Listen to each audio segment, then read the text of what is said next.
Muy bien, buenas noches a todos. Vamos a iniciar con esta clase que es el tema número 5.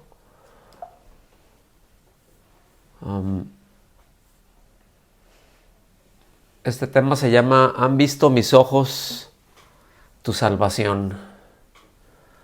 Este es el tema número 5 de la serie Un Salvador para Todos.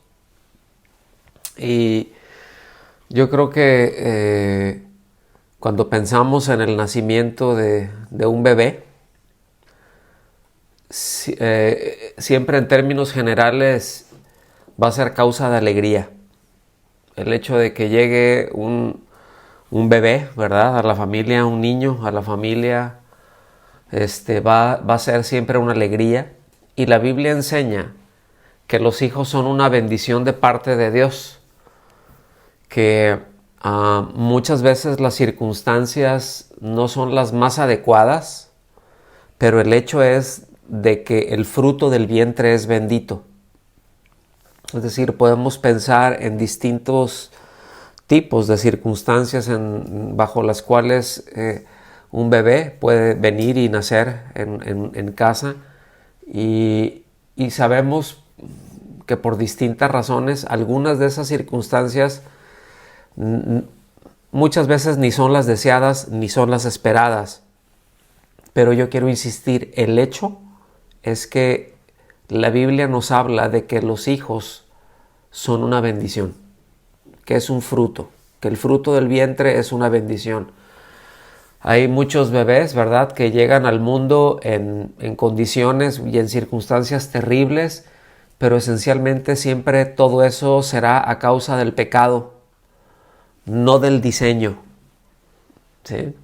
Siempre será causa del pecado, ¿verdad? Es a causa del egoísmo, de la corrupción del ser humano. Nunca se le puede imputar nada de eso al Creador. Todo lo que Dios hizo nos enseña la Biblia que es bueno. Y cuando llegó al hombre nos dice que fue bueno en gran manera, ¿verdad?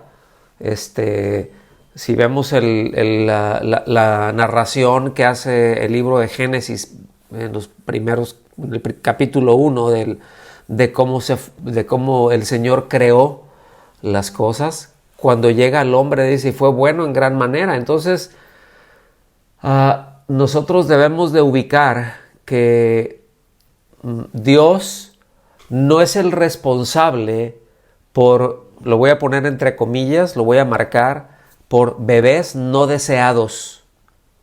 ¿Ok? Siempre vemos el mismo patrón, ¿verdad? Que el hombre peca y termina echándole la culpa a Dios. Y cómo, aunque nosotros vemos ahorita, y es terrible, todas las campañas, por ejemplo, abortistas, ¿no? La campaña abortista es deshacerse de esos bebés que no son deseados. Y debo decir que no es algo nuevo, ¿eh?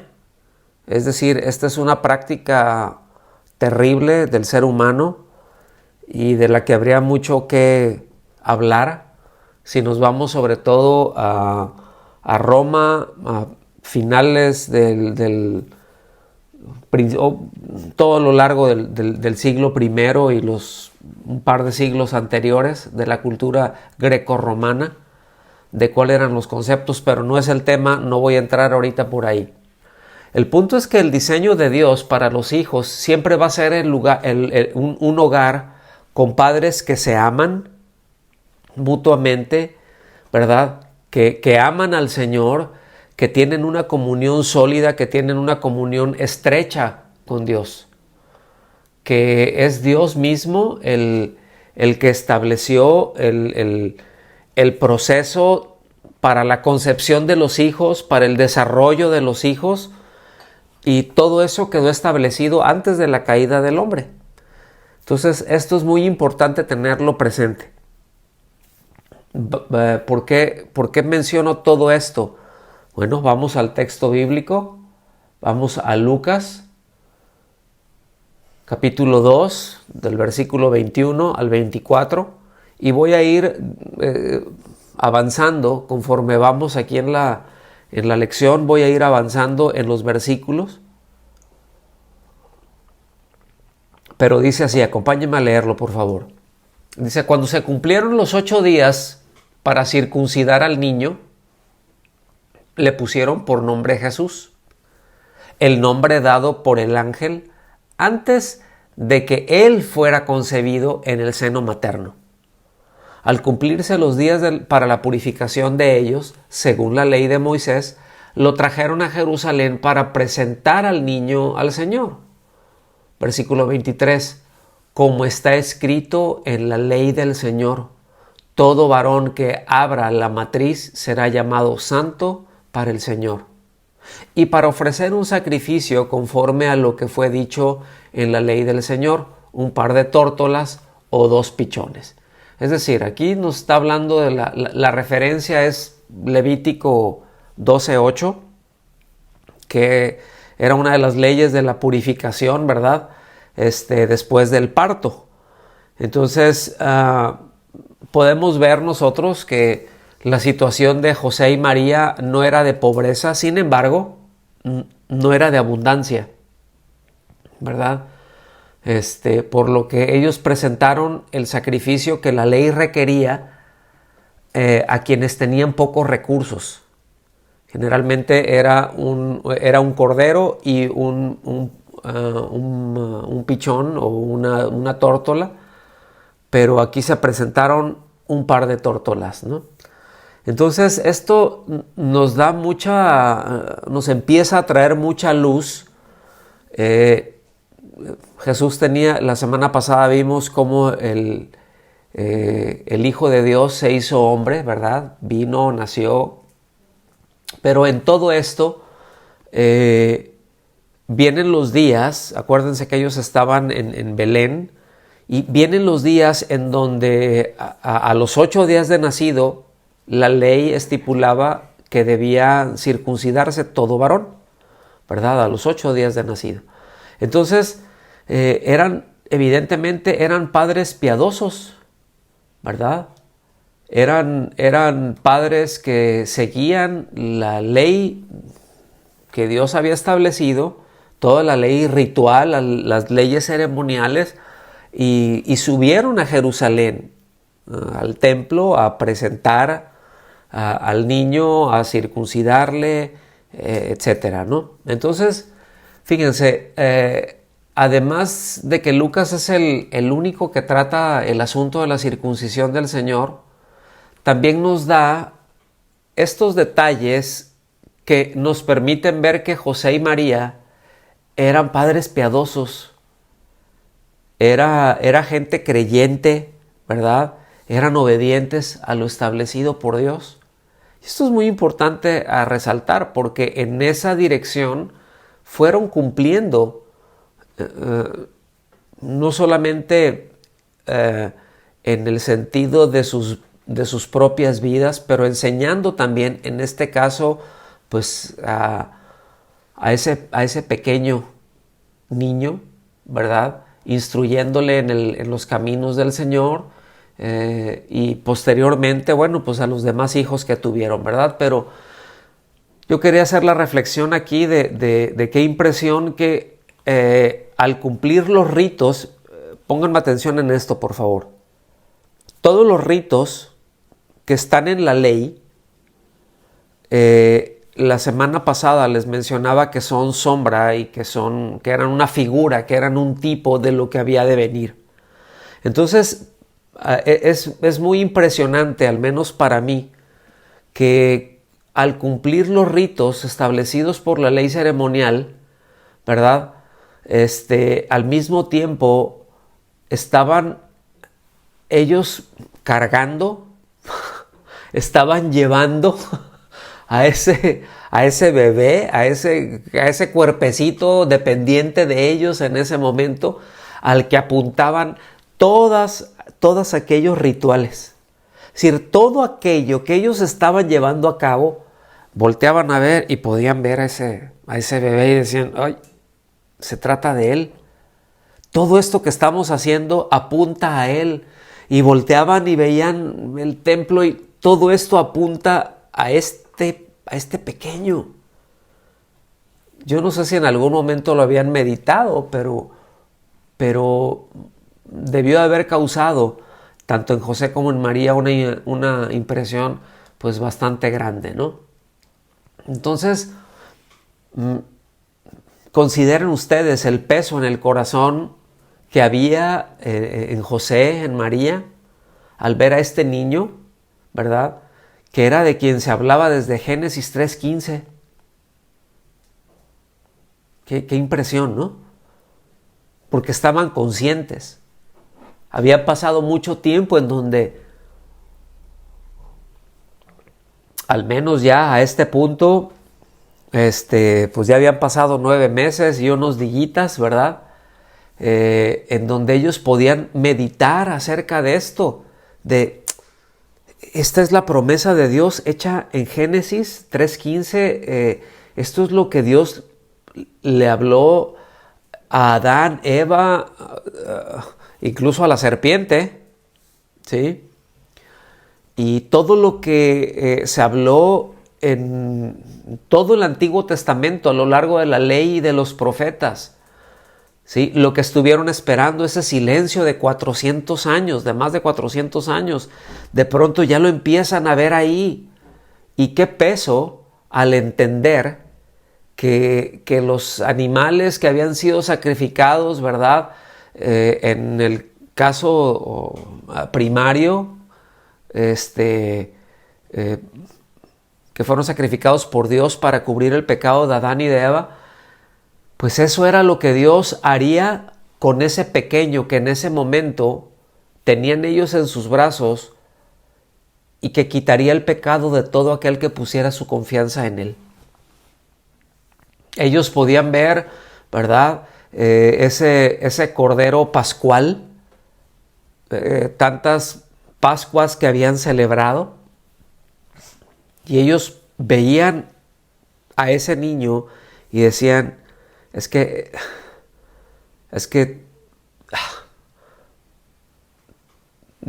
en ti se cumple todo esto y tú vas a ser ese cordero y tú vas a ser ese sacrificio perfecto que va a quitar el pecado de una vez y para todos, para siempre, en todo aquel que cree en este bebé, que cree en este niño. Entonces, vamos a ver en un momentito más una descripción que a mí me parece maravillosa, que se hace de Simeón, por ejemplo, que nos permite ver con claridad la conmoción que él tuvo cuando llevaron a presentar al niño. ¿Sí? Vamos ahorita en un momentito más a continuar ahí viendo en Lucas, pero es muy impresionante, por ejemplo, que pudieran ver en ese niño el cumplimiento de la Escritura. Es obvio que todo el hecho de que ellos pudieran ver que este bebé, que este niño era el cumplimiento de la Escritura, pues era una obra del Espíritu Santo, ¿verdad? Y es así como lo describe el texto que veremos a continuación. Y del mismo modo, pues era el Espíritu Santo revelándoles, ¿verdad? Que pues el Hijo de Dios estaba encarnado, ¿verdad? Todo lo que ellos habían visto, todo lo que habían leído acerca de él, lo tenían frente a sus ojos, podían tener esa certeza y bueno, de la misma manera como lo hemos comentado en otras ocasiones, lo podemos ver hoy. ¿Sí? Ellos lo vieron físicamente. En nuestro caso, pues nos dice el apóstol Pedro, ¿verdad? Que bienaventurados ustedes, porque sin haberle visto, le aman. Y eso es maravilloso, pero debemos entender que eso es una obra de Dios, que esa es una obra del Espíritu Santo en nuestros corazones, ¿verdad? Por eso podemos precisamente conocer a Cristo de la misma manera que ellos lo hicieron. No solamente por haberle visto en persona, porque muchos le vieron en persona y rechazaron, endurecieron su corazón, pero por la obra directa del Espíritu de Dios, pues nosotros también podemos conocer, ¿verdad? Que desde ese bebé, pues es el cumplimiento y es nuestro Señor, es nuestro Salvador, es la salvación para nuestras vidas y para todo aquel que cree. Entonces, vamos ahí a Lucas del 25 al 29, sígame con atención, voy a ir enfatizando algunas partes. Recuerden, Jesús nació en Belén a los 8 días, evidentemente emprendieron el camino a Jerusalén un poco antes, no sé, el día que llegan, el día al octavo día que ya estaban ahí, pero dice lo siguiente: había en Jerusalén un hombre que se llamaba Simeón. Este hombre, justo y piadoso, esto es importante subrayarlo, justo y piadoso, fíjense, esperaba la consolación de Israel. Ahorita vamos a entrar más a detalle con esta expresión, ¿sí? Es decir, él estaba esperando la manifestación del Mesías, ¿ok? Se esperaba la consolación de Israel. Es un hebraísmo para decir esperaban al Mesías. ¿Sí? Y el Espíritu Santo estaba sobre él. Y por el Espíritu Santo se le había revelado que no vería la muerte sin antes ver al Cristo del Señor. Es decir, al Mesías, al enviado de Dios. Qué impresión, ¿no? Para este hombre justo y piadoso, para este anciano. Dice versículo 27, otra vez. Noten cómo la insistencia de Lucas con respecto a la intervención del Espíritu Santo aquí, Sí, el Espíritu Santo estaba sobre él, el Espíritu Santo le había revelado, ¿verdad? Y después versículo 27, movido por el Espíritu, fue al templo.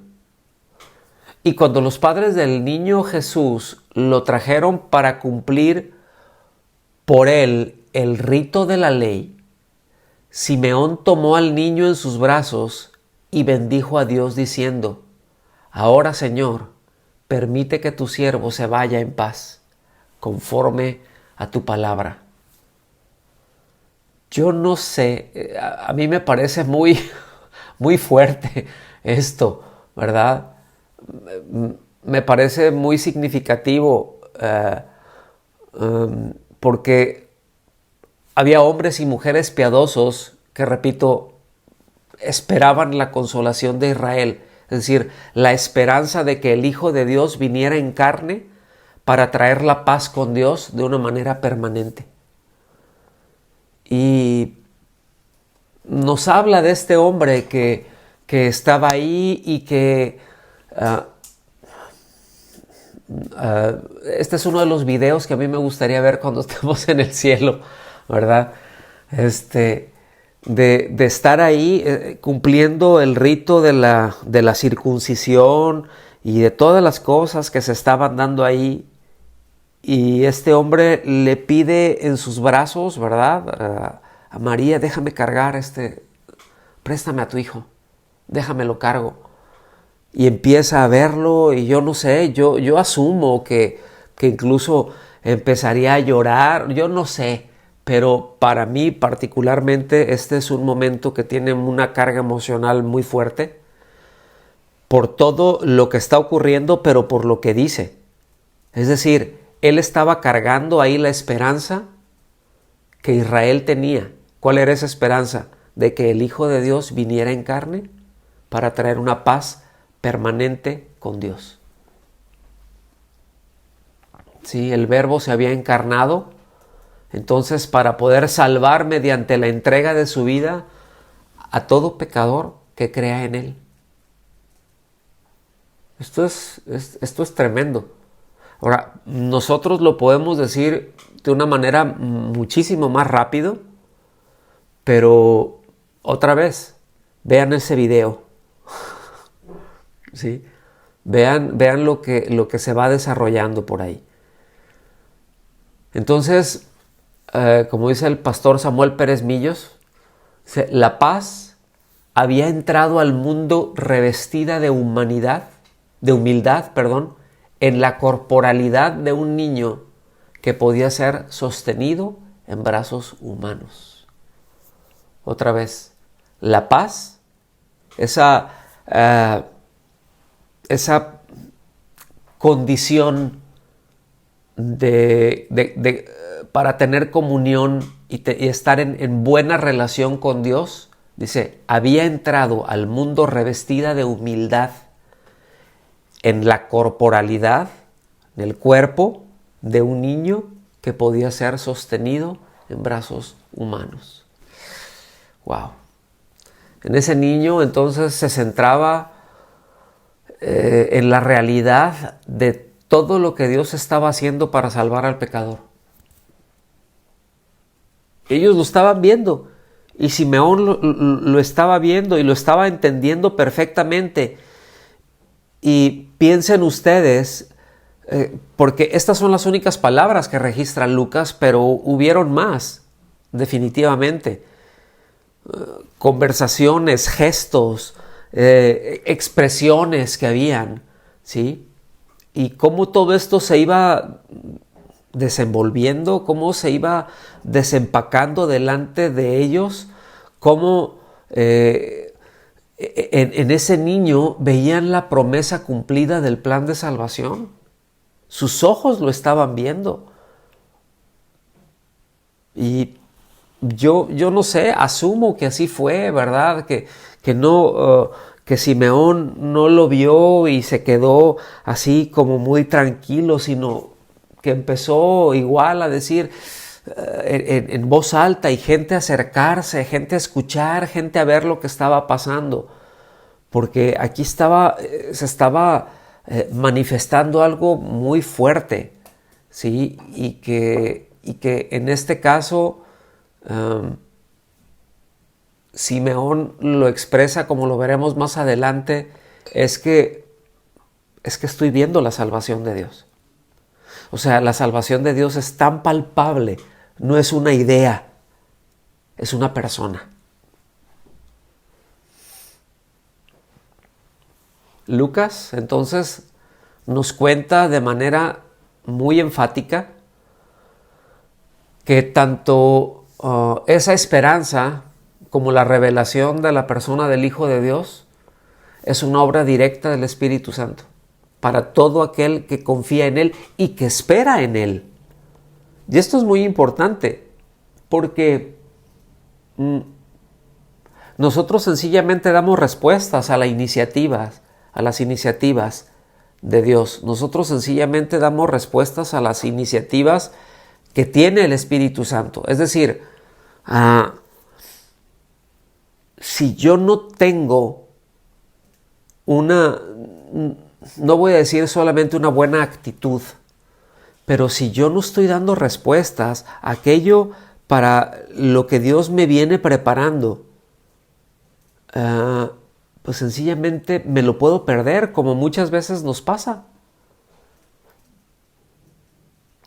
Cualquier cantidad de veces hemos estado quizá en una reunión, ¿verdad? Por ejemplo, y la persona que está a un lado, o vamos a ponerlo así, hay dos personas, una junto a la otra, y una está metida con el Señor y hay una obra evidente del Espíritu de Dios ahí y está derramando su alma y está derramando su corazón y está dando respuestas al Señor y el Espíritu Santo está obrando ahí y la persona que está a un lado puede estar de cuerpo, ahora sí que de cuerpo presente, pero de mente y de corazón ausente. Y no hay una obra de parte de Dios ahí. Porque no se está esperando en Él. Porque no hay una confianza en Él. Entonces, aquí en ningún momento nos dice de que, por ejemplo, en qué manera el Espíritu Santo le reveló a Simeón, ¿verdad? Pero a fin de cuentas eso no tiene importancia. Lo que sí deja en claro es de que Simeón era un hombre guiado por el Espíritu Santo. Y aquí es en donde nosotros debemos de centrarnos, hermanos. ¿Sí? La Escritura nos enseña de que debemos de ser guiados, de que los hijos de Dios son guiados por el Espíritu Santo. Que en tanto nosotros seamos guiados por Dios, no atenderemos pues esas obras de la carne. ¿Sí? Que en tanto nosotros estemos dando respuestas y obedeciendo al Señor, el Señor estará obrando en nuestras vidas y estaremos cubiertos por Él. Lucas 2:30 al 32 dice así: porque mis ojos han visto tu salvación. Esa expresión quisiera tener la capacidad de expresarla, y de poder explicarla, más bien. Dice, mis ojos han visto tu salvación, la cual, salvación, has preparado en presencia de todos los pueblos. Fíjense, no es nada más para una nación, no es nada más para una etnia, no es nada más para un grupo de gente. El Salvador no es un Salvador para unos cuantos. El Señor nos ha dado un Salvador para todos. A eso se refiere, preparado en presencia de todos los pueblos. Por eso dice el versículo 32, ¿verdad? Que es una referencia a Isaías. Luz de revelación a los gentiles y gloria de tu pueblo Israel. Pero ese impresionante cómo ese hombre cargando a este bebé dice, esta es la salvación, no es para mí nada más, no es para nosotros nada más, es para todas las naciones. De esto es de lo que ha estado hablando el profeta Isaías. El versículo 30, entonces, marca un principio que es elemental, que es básico. La salvación no está en una religión. ¿Sí? Los judíos tenían su religión, tenían el judaísmo, tenían sus rituales, y eran ordenados por Dios. Tenían toda una ley ceremonial que con el tiempo ellos le fueron aumentando muchas cosas, pero ese es otro asunto. Sin embargo, no veían ahí la salvación. Este hombre piadoso, obediente a Dios, había seguido los rituales, pero él no veía en ella salvación. ¿Sí? Es muy probable que muchos se sintieran seguros, como pasa hoy en día, de tener una religión, pero en ella no se encuentra la salvación de la justa condenación eterna que tiene el hombre. Entender que esta salvación, repito, no está en repetir una oración, en confesar que Jesús es mi Señor, ¿verdad? Porque nosotros vemos, por ejemplo, ahí en Mateo 7:23, cuando dice, en aquel día muchos me dirán, Señor, Señor. O sea, Dios, Dios, ¿sí? Tampoco está esa salvación, está en cambiarse de religión, pues es que ya me hice cristiano, ya me bauticé, etcétera, etcétera. No, nada que ver, ¿verdad? Que no tiene nada que ver con aprender un lenguaje piadoso, como hemos dicho muchas veces, el cristiañol, asistir a reuniones, tampoco en dar ofrendas y etcétera, etcétera, etcétera. Todas esas cosas que hacemos que no están mal, pero que la salvación no está en ello. Y es ahí en donde quiero enfatizar, es ahí en donde necesitamos centrarnos. La salvación no está en nada de eso, la salvación está en una persona, Cristo. Punto. ¿Sí? Mis ojos, dice, han visto tu salvación.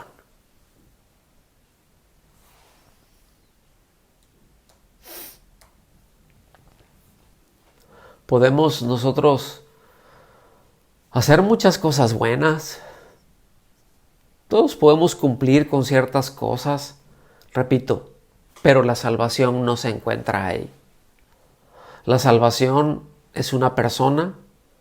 La Biblia nos enseña que hay un solo mediador entre Dios y los hombres. Es Jesucristo, hombre, ¿verdad? En Juan 3:36 dice, el que cree en el Hijo tiene vida eterna, mas el que rehúsa creer en el Hijo no verá la vida, sino que la ira de Dios permanece sobre él.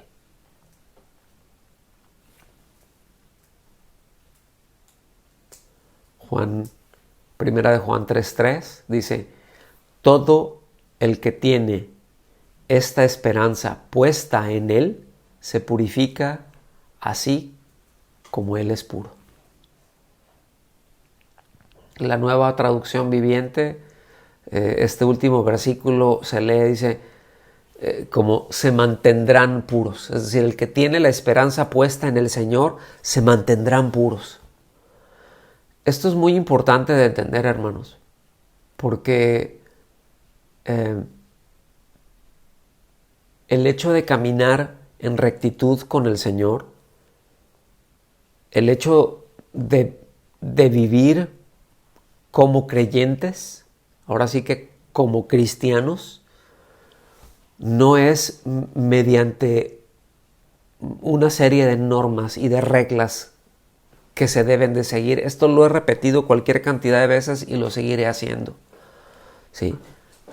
Sino nosotros podemos ver que es más bien el resultado, que el caminar en rectitud, ¿verdad?, es la consecuencia de creer en Él, que al saber que lo esperamos a Él, nos apartamos de las cosas que son contrarias precisamente a Él. No porque nosotros tengamos un poder purificador en nosotros mismos, ¿verdad? Sino, repito, es la consecuencia de creer.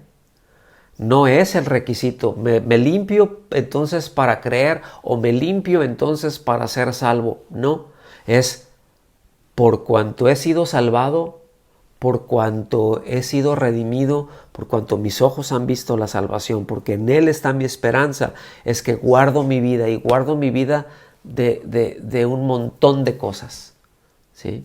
Guardo mi vida de prácticas que no le honran. Versículos 33 y 34 de Lucas 2. Y los padres del niño estaban asombrados de las cosas que de él se decían. ¿Se acuerdan? Les dije hace un momentito, no se registran todas las cosas que se decían, todas las conversaciones. Lucas no las registra. Pero seguramente se decían cosas impresionantes. Y yo puedo ver la cara de asombro tanto de José como de María, la madre de Jesús, ¿sí? Los ojos como de plato, porque dice que estaban asombrados de las cosas que se decían de ese bebé. Versículo 34 dice, Simeón los bendijo, es decir, a José y a María, y dijo a su madre María, este niño ha sido puesto para caída y levantamiento de muchos en Israel y para señal de contradicción. Imaginen ustedes todas esas palabras. Era mucho, era demasiado para esta joven madre en ese momento, ¿sí?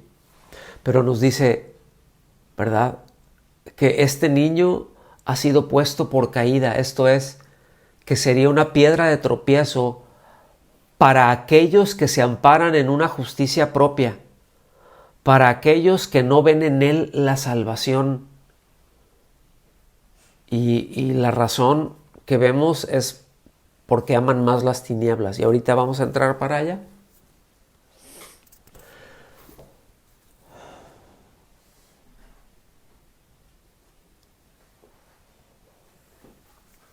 Cuando hablamos de las tinieblas, de amar las tinieblas,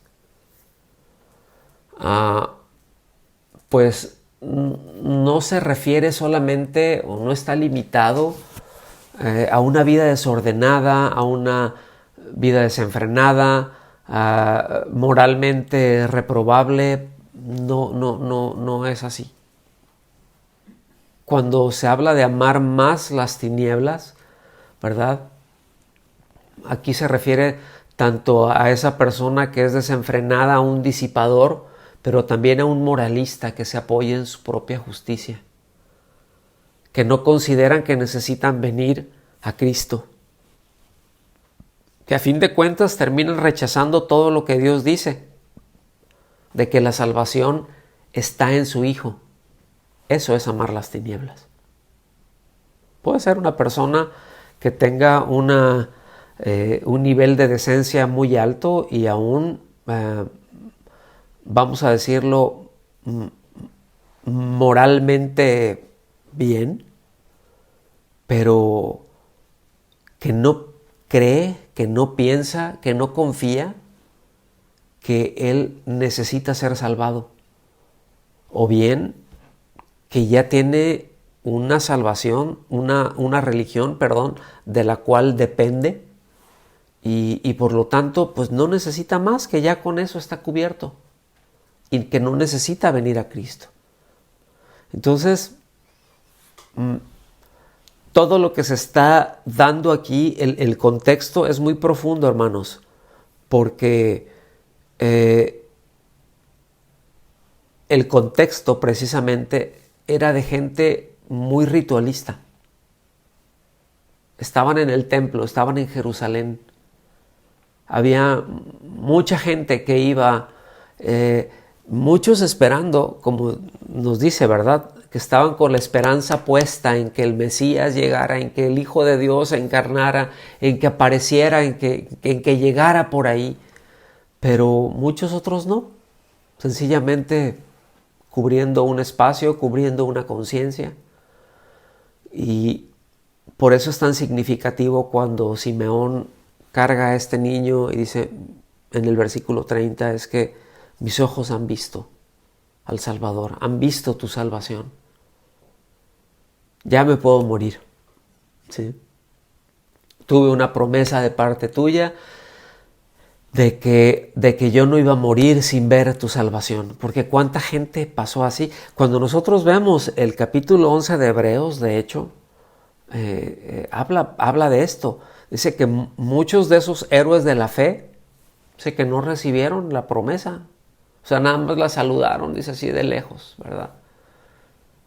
Así viéndola. Ay, bueno, pues sabemos que esto va a venir, sabemos que todo apunta a Él, pero pues sencillamente no lo vieron mis ojos. Y este anciano, este hombre mayor, no nos dice cuántos años tenía, ¿verdad? Pero día tras día ahí esperando. Y esto nos debe de hablar mucho de una actitud que debemos de tener. Una esperanza diaria en Él. Vámonos ya para el final.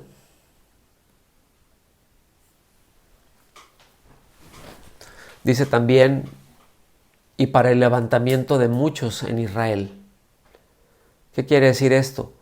Muchos iban a caer, pero también pues muchos iban a ser levantados. ¿Sí? Muchos que confiaban en sí mismos, muchos que confiaban en sus rituales, ¿verdad?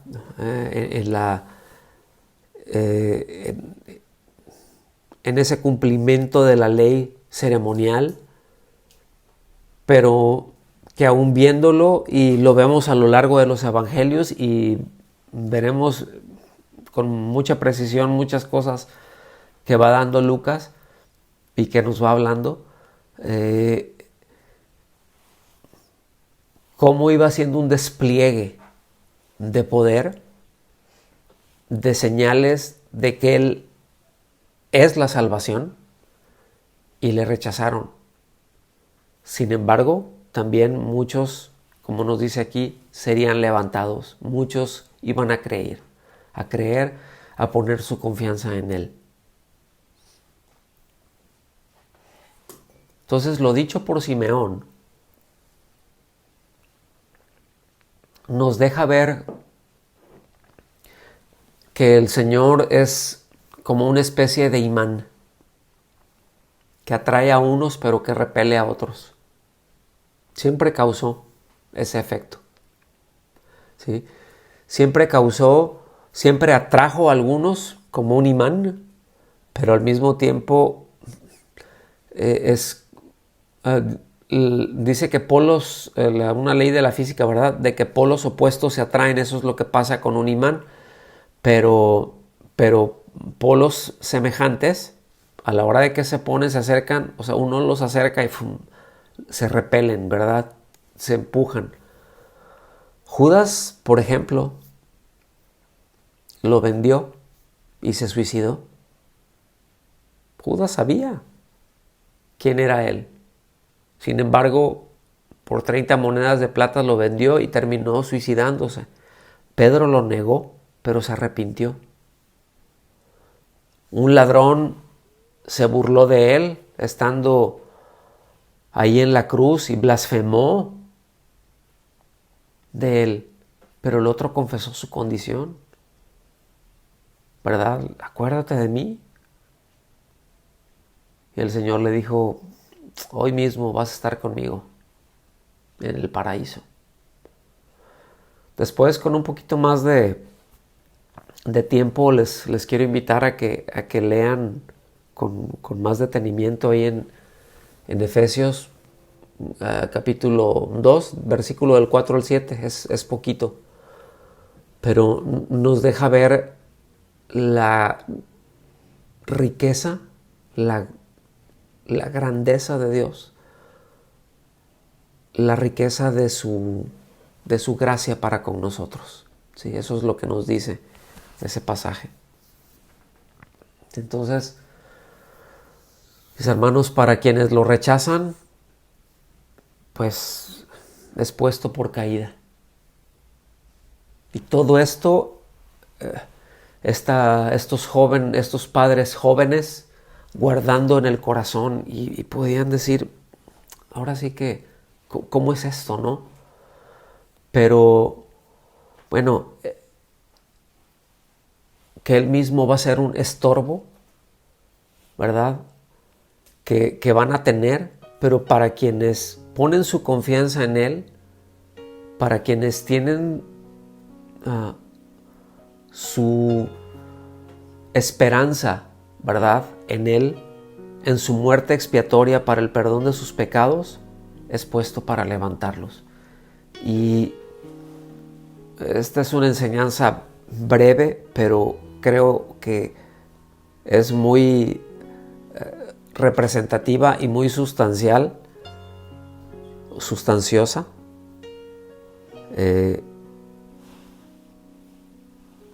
lo que Simeón dijo, ¿sí? Porque han visto mis ojos tu salvación, la que has preparado para todos los pueblos. Este es un Salvador para todos. Entonces, damos gracias al Señor. Oremos. Señor, gracias porque has venido a nosotros. Nosotros no fuimos a ti, Señor. Tú viniste a nosotros. Esto es Emmanuel, Dios con nosotros, Dios viniendo a nosotros. Y qué impresión, Señor, la de este hombre, y qué lección tan grande de este hombre piadoso que nos enseña que tú nunca llegas tarde, que nos enseña la manera en que debemos de vivir esperando en ti, confiando en ti, y nos deja ver tu bondad y nos deja ver tu fidelidad, de manera en que tu mismo espíritu le guiaba, tu mismo espíritu lo movía hacia dónde debía de estar y lo que debía de hacer. Y él era dócil, Señor, a esa dirección. Hay tanto que aprender en este breve pasaje, Señor. Hay tanta enseñanza ahí. Hay tanto ejemplo para nosotros que queremos abrazar, Señor. De una manera sencilla, abrazar, porque este es tu evangelio, Señor. Y las palabras tan profundas que dice este hombre, que tú serías paracaída de muchos, pero también para levantar a muchos otros. Señor, que cada uno de nosotros seamos encontrados, que seamos hallados en los que son levantados por ti, en aquellos que confían en ti, no en los que tienen su confianza en otras cosas, no en los que están distraídos con otras cosas, sino enfocados en ti. Te queremos dar las gracias por tu bondad y por tu misericordia, Señor, por hablarnos, por permitirnos estar reunidos en derredor tuyo y aprender algo de lo que tú nos dices. Te damos las gracias una vez más en el nombre de Jesús. Amén.